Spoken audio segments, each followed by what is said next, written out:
Hello everyone, welcome to Blink Feed. Portuguese colonial empire was one of the longest-lived empires in European history. Starting in the beginning of Age of Discovery with conquest of Ceuta in 1415, it lasted for around 6 centuries until the transfer of Macau to China in 1999. Conquest of Ceuta. The Portuguese conquest of Ceuta took place in 1415 and marked beginning of European expansion into North Africa. As Ceuta was strategically located city in Strait of Gibraltar, it was a target for various European powers seeking to control key trade routes and establish a presence in the region. In 1415, King John I of Portugal led an expansion to conquer Ceuta, primarily for economic, strategic and religious reasons.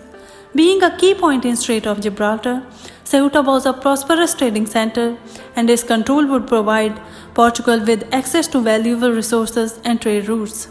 In July 1415, a Portuguese fleet led by King John I's son, Prince Henry the Navigator, set sail for Ceuta. The Portuguese forces, numbering around 20,000 men, including infantry, cavalry and archers, sailed to Ceuta and successfully besieged the city. The Portuguese forces launched a successful assault on the city. The Portuguese used innovative tactics and weaponry, including early cannons, which played a crucial role in breaching the city's defenses. After a few days of intense fighting, Ceuta fell to the Portuguese on August 21, 1415. The fall of Ceuta to the Portuguese marked the first European territorial acquisition in Africa. It established Portugal as a major player in Age of Discovery and paved the way for further Portuguese expansion among the African coast. After Ceuta, Portugal embarked on a series of exploratory voyages along with the African coast, seeking new trade routes to the east, searching for valuable goods like spices and gold.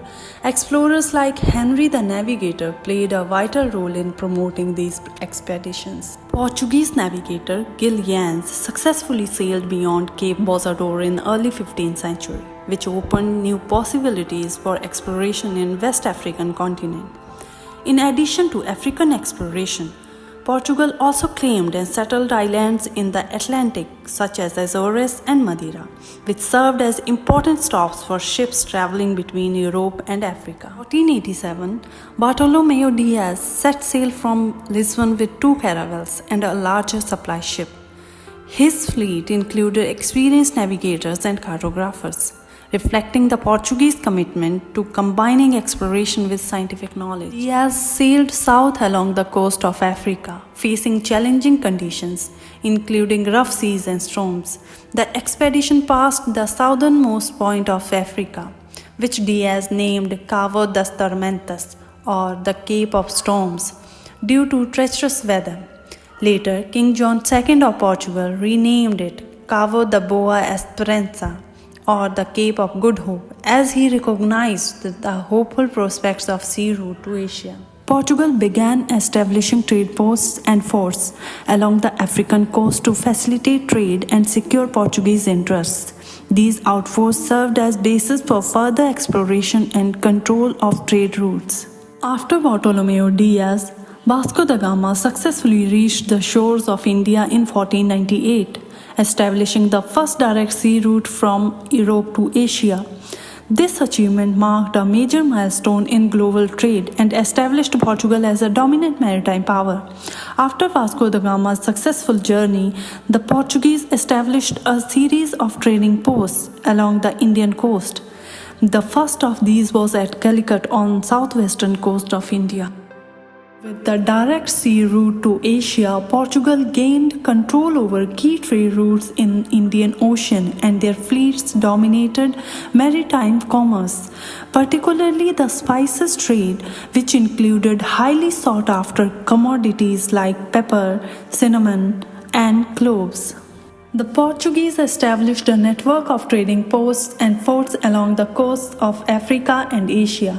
These fortified outposts served as bases for commercial activities as well as strategic points for defense and control of sea routes. With their success in India, the Portuguese expanded their influence into Southeast Asia, establishing presence in regions such as Malacca and the Moluccas known as Spice Islands.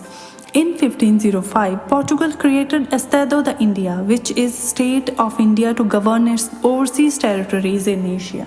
Treaty of Tordesillas.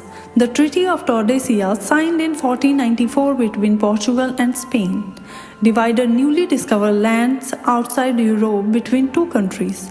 The treaty established a demarcation line, west of which would be Spain's territories and to east would be for Portugal's.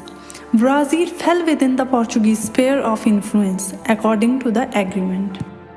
Pedro Alvarez Cabral was chosen to lead the expedition, which set sail from Lisbon on March 9, 1500. The fleet consisted of 13 ships and approximately 1,500 men. The primary goal of the expedition was to sail around the southern tip of Africa, Cape of Good Hope, and establish trade relations with India. Unintended discovery of Brazil. While navigating the Atlantic, Cabral's fleet veered westward, likely due to navigational errors or intentional deviations to take advantage of favorable winds. On April 22, 1500, Cabral and his crew sighted land, realizing that they had discovered a previously unknown territory. This land was part of the eastern coast of South America, which would later become known as Brazil. Cabral claimed the newfound land for Portugal and named it Ilha de Vera Cruz, which means Island of the True Cross. The name was later changed to Terra de Santa Cruz, which means Land of the Holy Cross. The discovery of Brazil was a significant event, even though Cabral did not fully comprehend the extent of the continent at the time. Interaction with indigenous peoples. Cabral and his crew made contact with the indigenous people of Brazil, the Tupiniquim and Tupinamba tribes. Initially, interactions were relatively peaceful, and the Portuguese traded goods with the locals. However, tensions arose, leading to conflicts between the two groups. Continuation to India. After exploring the Brazilian coast for a short period, Cabral resumed his journey to India. He sailed across the Atlantic, rounded the Cape of Good Hope, and eventually reached Calicut on the southwestern coast of India. The Portuguese established trade relations in India, marking the success of the expedition's primary objective. In 1510, Afonso de Albuquerque, a Portuguese admiral, captured the city of Goa on the western coast of India. Goa became the headquarters of Portuguese operations in Indian Ocean, serving as crucial administrative, military, and commercial center. The main aim of Portuguese expansion in India was to control the spice trade.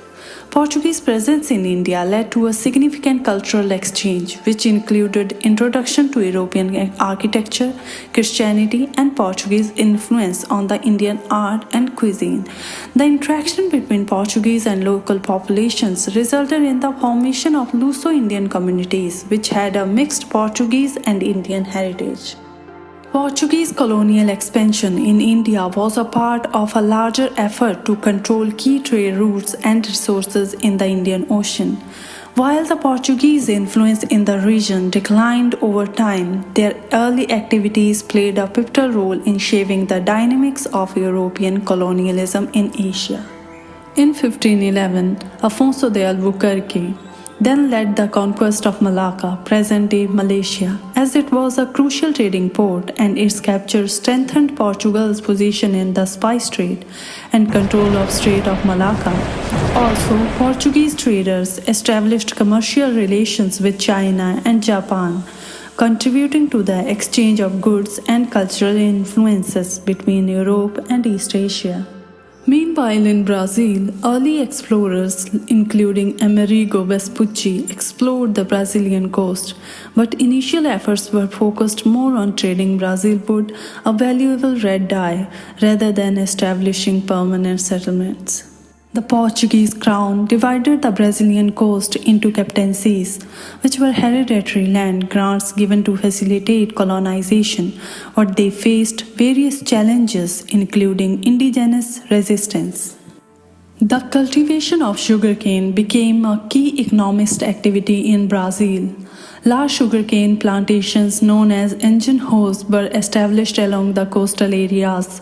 The labor-intensive nature of sugarcane cultivation led to the importation of African slaves, marking the beginning of transatlantic slave trade in Brazil. In 1580, King Philip II of Spain, also known as Philip I of Portugal, claimed the Portuguese crown after the death of Portuguese King Sebastian I at the Battle of Alcácer Quibir in 1578. Sebastian died without an heir, leading to a succession crisis in Portugal. Philip II, as a grandson of Manuel I of Portugal and a member of Habsburg dynasty, asserted his claim to the Portuguese throne. The crisis led to the Portuguese succession crisis during 1580 to 1583. Ultimately, Philip II was recognized as Philip I of Portugal, and the crowns of Portugal and Spain were united. This period is often referred in history as Iberian Union. In period between 1580 to 1640, the union resulted in as personal and dynastic union, meaning that two kingdoms retained their distinct laws, administrations, and territories. Dutch-Portuguese War between 1588 and 1654, a series of conflicts erupted involving the Dutch Republic and Portuguese Empire. The prolonged war was driven by economic interests, competition for trade routes, and the desire to control valuable overseas territories. The conflict unfolded in various theaters, including the Atlantic, the Indian Ocean, and Southeast Asia. In 1602, the Dutch East India Company was established to facilitate Dutch trade in the East Indies. It aimed to compete with the Portuguese and Spanish trading companies in Asia. The first phase of this war unfolded between 1595 and 1602, when Dutch mariners such as Cornelis de Moorman and Jacob van Neck undertook exploratory voyages to the East Indies in the late 16th century. These voyages laid the foundation for Dutch involvement in Asian trade.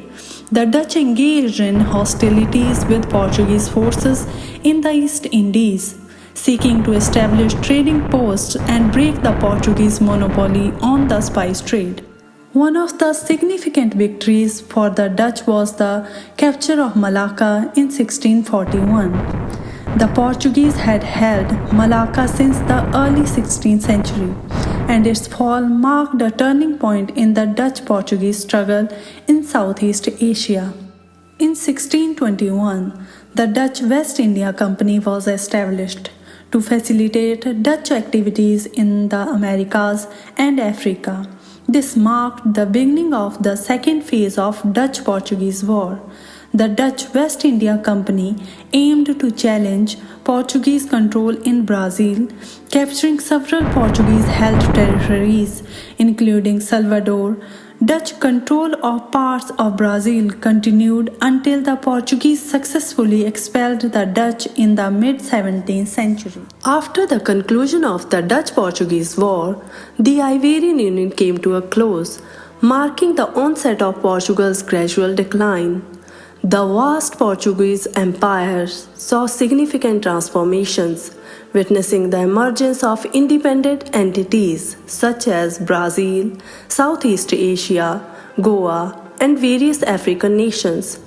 The next part of the video will cover the historical narrative from 1621 onwards, culminating in the transfer of Macau to China in 1999.